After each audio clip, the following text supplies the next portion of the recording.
Welcome to Guns Garage. I'm John and this is Brian. Hello.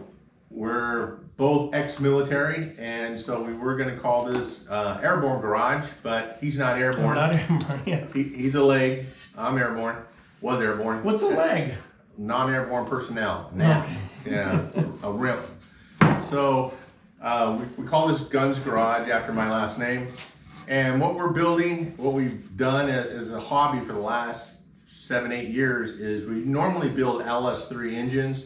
We just get a block and we just build it up, and we just for fun in our garage build LS motors and we sell them to the public. Very cheap, but they're great engines. They're custom built engines. But we wanted to move away from that, and we started building C1 Corvettes. We built two 58s and a 1961. They were unbelievable cars. We ended up selling them, but we wanted to do something different. So we decided that we were going to build a 1966 Corvette Stingray. And we happened to find one in Tucson, Arizona, and it belonged to the ex-mayor of Tucson. And he let it sit in his backyard for close to 40 years. It was a real basket case when we got a hold of it. Parts of the motor was rusted. The car needed some help. So we have pictures of that. We'll go ahead and show you pictures later on. But we had to take the body off of it, and we did it in a kind of an unorthodox manner. We decided to use an engine hoist, which I'm sure you've seen pictures of it. And let me tell you, it was like soup sandwich. Don't take a body off using an engine hoist. Not recommended. We kind of didn't have anything else. You know, we were under a timeline. We had to get the body done, or the frame done. So we ended up using the engine hoist and some lifts, and it worked, and we didn't cause any damage. But like I said, it was like having sex with your sister. It worked, but I wouldn't recommend it. So what we're doing now is we're rebuilding the frame. We're rebuilding the engine. We have the transmissions. I'm not a transmission guy. I don't know how to build transmission, but hey, we'll learn together. We'll figure it out. I rebuilt the rear end, the differential. Didn't know how to do that either, but figured it out. And that's what we're gonna do. We're gonna figure this out together. We're gonna figure out how to build a 1966 Corvette from the ground up, from the frame up, in a 2-car garage, just using regular hand tools. And I'll show you how to deck a block without taking it to the machine shop. I'll show you how to deck a head. I'll show you how to rebuild the transmission. I'll show you how to valve lap. I'll show you how to cut the valves. I'll show you everything just using regular hand tools and tools that you can buy online. And welcome to the channel, and I hope I see you again. Beating these together, Airborne. This is the 1966 Corvette that we purchased in Tucson, Arizona from the mayor of Tucson, who let it sit in his backyard for 40-something years. He sold all the good parts out of it. He sold the engine, the 427 engine. He sold the transmission, the rear end, the hood. He sold everything. He left a lot of the other stuff that's in there, the tack, the rear sway bars, the front sway bars. He left all that, but everything else he sold. But luckily he sold it to his brother. And so his brother passed away. Let me get out of the sun. His brother passed away, and his wife had everything sitting in the garage. So luckily we were able to, what's a good word, persuade her to sell us what he had in the garage. And she was a little reluctant at first to do so, but she did come around. You know, I guess money talks. So we were able to get the original 427, the 427 transmission, the 427 rear end, and the hood. As you can see, we have the 327 hood, the 427 hood. He left it in the backyard for so long that it actually started to warp. So we have an auto body guy that's doing the hood. So the body is sitting on a dolly, as you can see, while we do the restoration on the frame. Everything about this is good. It comes with factory AC. The battery's on that side. It's on the passenger side. It came with factory side pipes. It came with factory knockoffs. It has factory leather inside.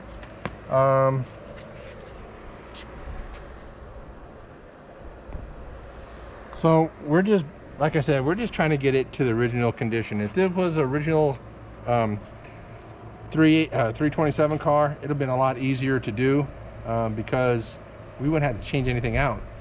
It had a 350 when we bought it, so yeah, we would have had to go through a 327. But everything was already set up for a 427. It only made sense just to find all the original parts since they were so close, they were acceptable, and turn this girl back into what she used to be. The original color was white. We're going to go ahead and leave it white. We will take it to NCRS and have them judge it just to see where it stands. You know, maybe we missed something. We took other Corvettes to NCRS. We took 258s. Both of them came out around the 98% range. So we felt good. And some of them were Frankensteins. You know, some of them took 4 or 5 years to restore. And, you know, finding the original engine, transmission, and stuff like that, you know, it's a chore, but it's a labor of love. And this is what this is. I just want to get her back to where she was. And if that means, you know, another 5 years of sitting in my garage and restoring her, then that's what I do. I don't have anything else to do. So that's it. Hello, you might have remembered in the last video where I had repaired the hole. You know, I challenge you to find where it's at. Even I had to look twice to figure out where it was at. It has been primed, and I had taken steel wool and smoothed up the primer. I'm getting ready to put the color coat on it. We're going to paint it the Chevy orange to match the engine block. But I chose to smooth this with the steel wool because of all the contours and stuff involved. And really all I needed to do with the steel wool is take the texture off of it before I put the final coat on. And as I've been indicated, nobody's really going to see this anyway, but I do it for a personal preference, because I like to do things to make it look really nice when I'm done, and that's how this is playing here. So I'm getting ready to shoot the color here. I have these silicone plugs that I put in the holes here to, you can see it still has the gray on it from the previous color. These fill all these little holes in so I don't get any paint in the threads. We'll end up chasing these threads anyway, but that doesn't mean I want to put paint in them. And then one in this hole. All right. And I'll get ready to paint it.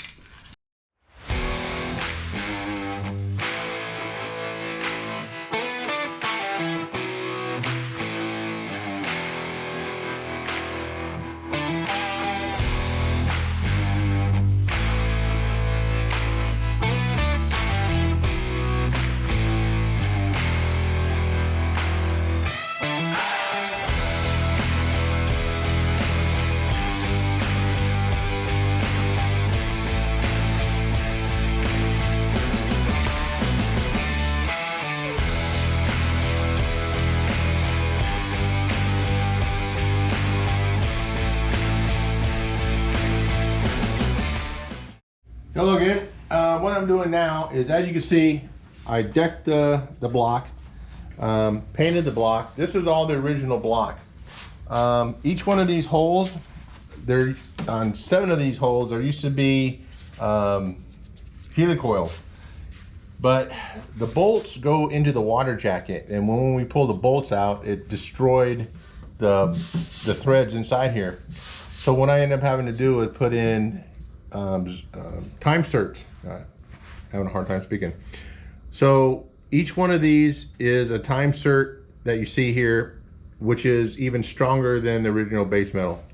So time certs were put in here. The decks were cleaned. The whole block was steam cleaned inside and out, painted, the Chevy orange, which I hate orange, but we want to keep this original as possible.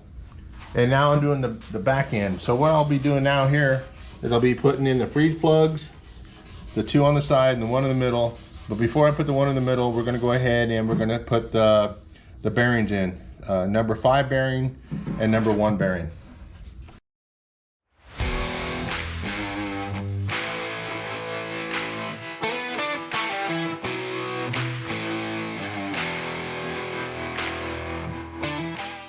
Okay, so this is the original water pump that came off of it, and we're going to rebuild it because it's looking pretty bad here.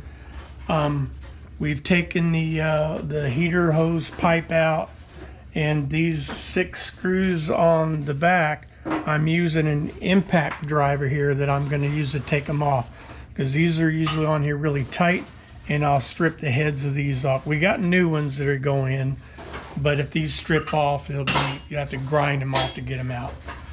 So what you do, you put this in here with the bit for it, and put that, and you hit it with the hammer. You see, and it impacted it and twisted it out.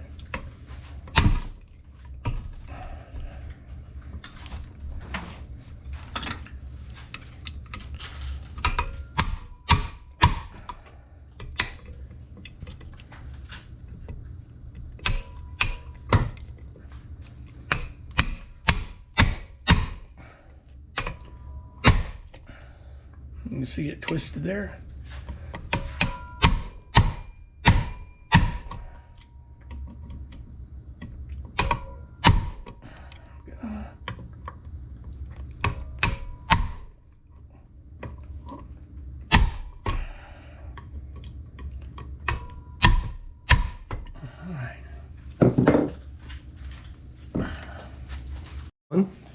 Okay, so I'll finish taking these off.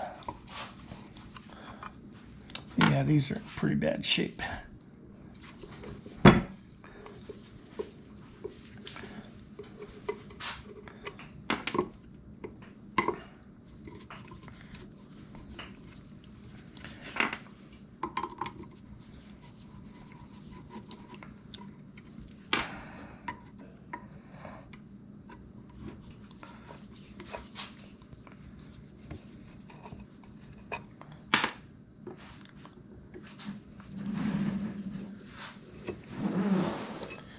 Okay, and looks like the screw is going to come off pretty easy, and there it is. Oh, this, yeah. What? Oh, look at all that rust in there. It's a good thing we're rebuilding it.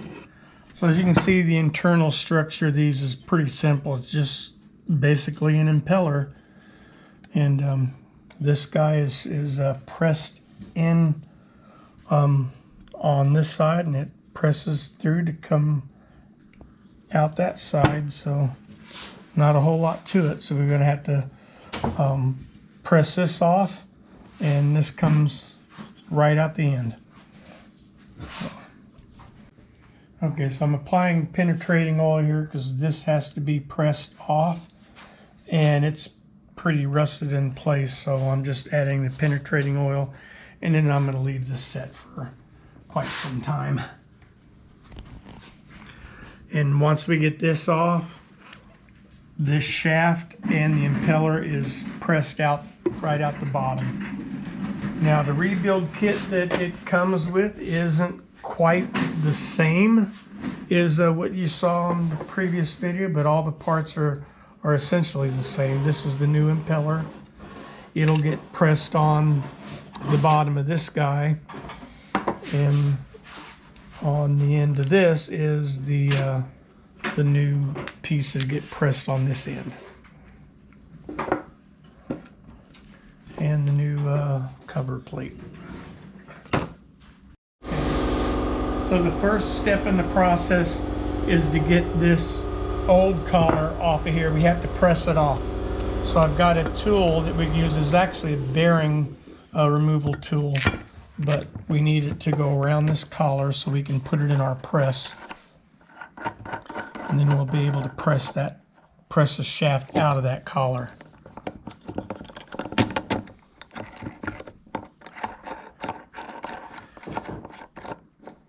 this doesn't have to be extremely tight. It just has to make sure that it supports that. So that's plenty tight enough.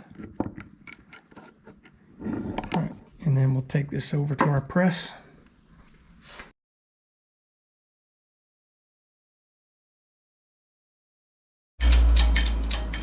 Now this part isn't pressed in there very tightly, but it is pressed in there.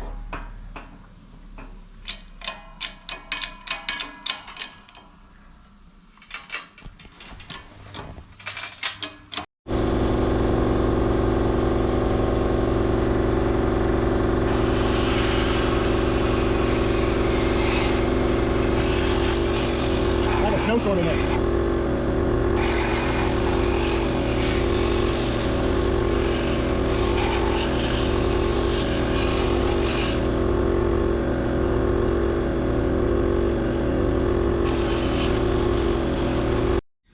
Okay, what we're doing now in the process of rebuilding the water pump, we have this seal that's got to go on this shaft. We have to press it on first, and then so that's what I'm doing now. I'm going to press it on. This will fit over that, so I can get this pressed on roughly to about that deep.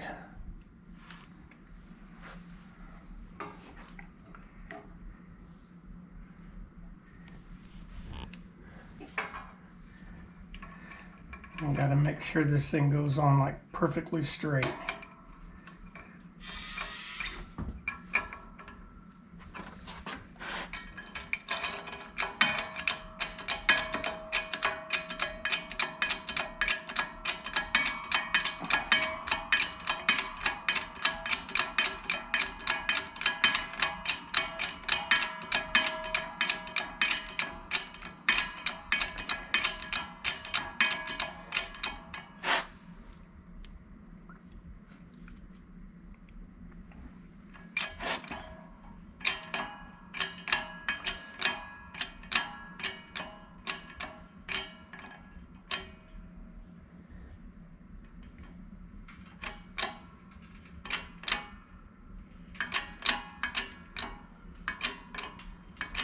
Going on nice and smooth.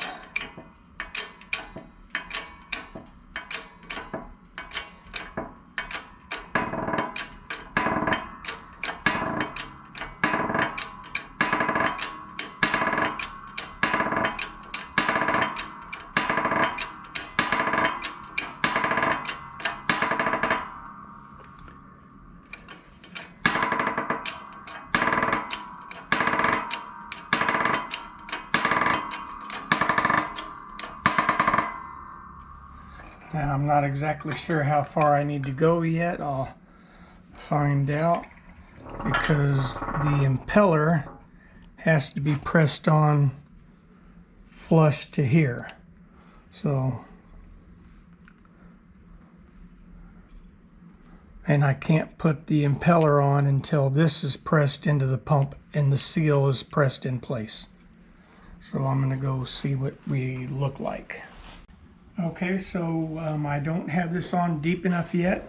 I measured the depth of the impeller, because this has to go on till this is flush with the top of this. So the measurement that I got between is the depth that needs to be is 0.633, and we're not there yet. So I got to go that much deeper to about there. So I'll go till I get that measurement, or as close to it as I can get. To do now, I need to press the shaft into the water pump housing, and then when I get to where the seal is going to start riding up like this, and then I need to start pressing the seal and make sure it goes in straight, and then go back and forth between this and the seal to make sure everything goes in straight.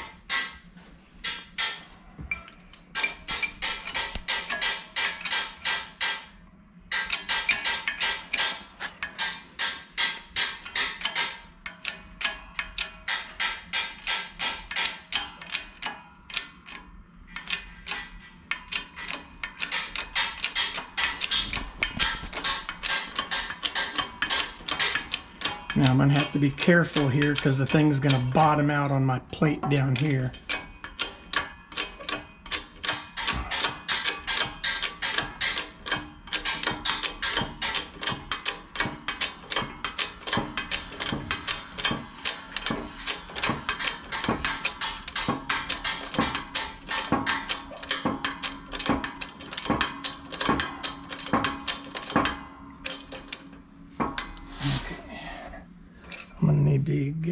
extension.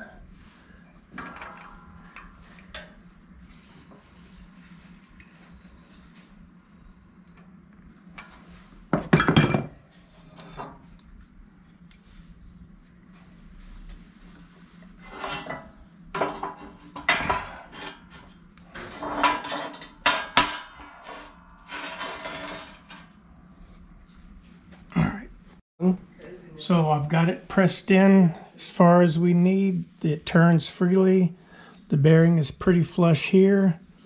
And the seal works nice inside against the spring. It's spring loaded. And this is down flush where it needs to be. I verified that it's going to clear the cover. As you can see there, there's clearance there. Not a lot, but it's there. It's what it needs to be. So now we got to press the impeller on and get it down flush.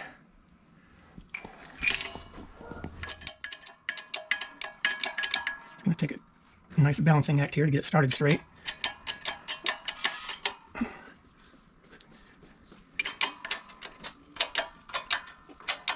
There it goes.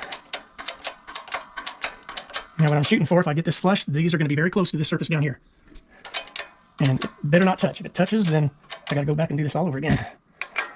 Let's see how close it is to flush right now. Come on, dang. Nope. Okay, we're going to have a little bit of a problem here then. To get this to go flush, I'm going to hit that. Got a little bit to go, but it's going to be close.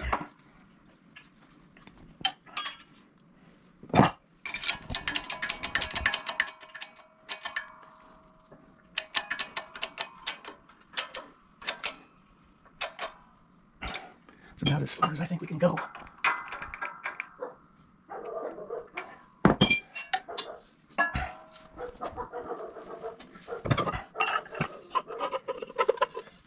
And it hits. Yeah, it's not going to be that thick though. What hits? The back cover hits the impeller. But I got a little bit more I can go here. All right. Not much.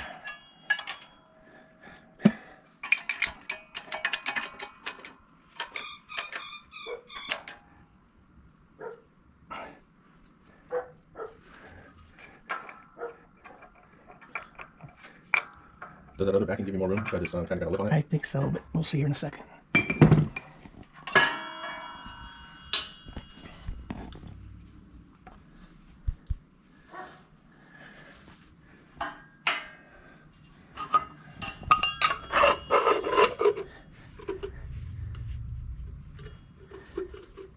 Wobble. Barely touches, but with the gasket, I think we'll be good. Is there any more room? You can go. And if I squeeze it any, Oh yeah. Really? You can't go any lower. no, if I go. This is just the clearance of this impeller to the back of the cover. Okay. Look how close I am there. I'm as close as I can get. You talking about from the impeller to the Yes. housing? Yes. I see daylight. You want me to try a little closer? I say you got a couple of hairs to go. There's a problem with trying to get that hair out of there with the press. Yeah, I it'll know, push 'cause- it too far. Maybe Well, I should yeah. try tapping it with a hammer. No. Yeah, the press has got some give. I noticed when you're squeezing it that it would deflect. Yeah, and then once it goes quite well, because once it starts to move, it'll go quite a ways. Well, let me see the cover.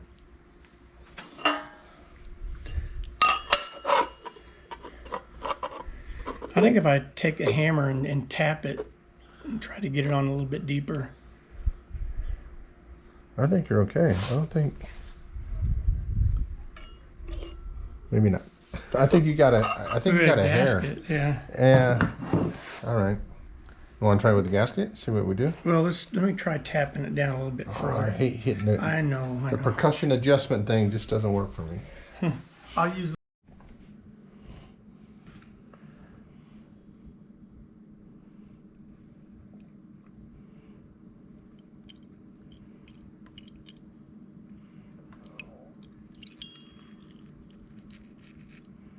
Well,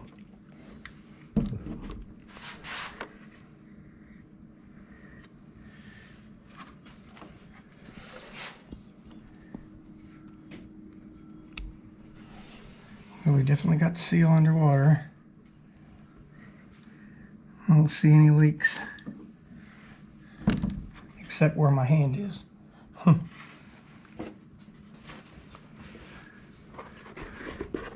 right. All right. Okay, now that I got it set up, let me explain what we're doing here. So now I'm putting on the new collar that holds the pulley on for the fan blade. Now I'll show that old one in a minute, but we've already determined the measurement from the original and how far we need to go. Now I got to be sure that when I press this on, since we got this already dialed in, I got to make sure I press on the input shaft and not any part of the impeller.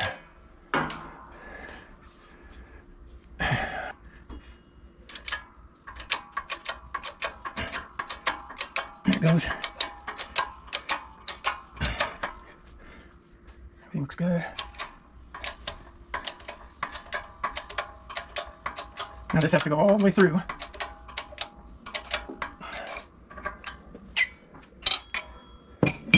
Now let me explain this. Okay, we're just now starting to get through.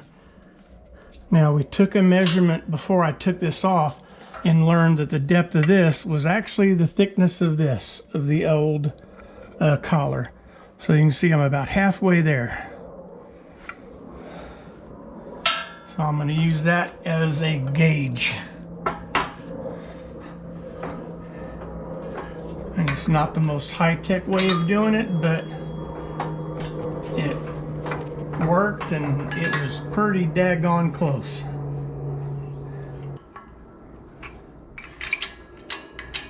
Basically, if you get this part wrong, you can always readjust. Because if you remember, this was the first thing we took off.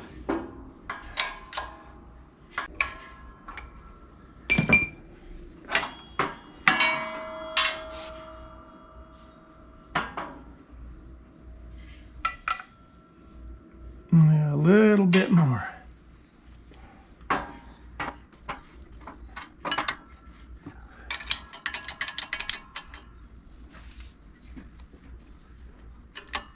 Oops, a little crooked there. Better not do that. There we go.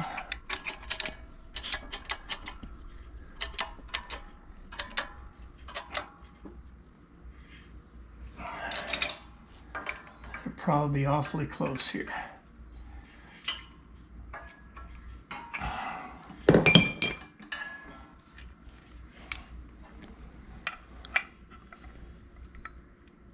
A little bit more. And I'll double check, make sure it's not hitting. I'll do one more time, just like I did this. Now it'll be all it'll take.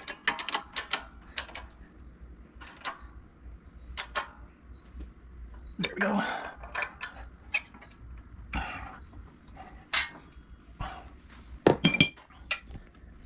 Oh man, still just a little bit more.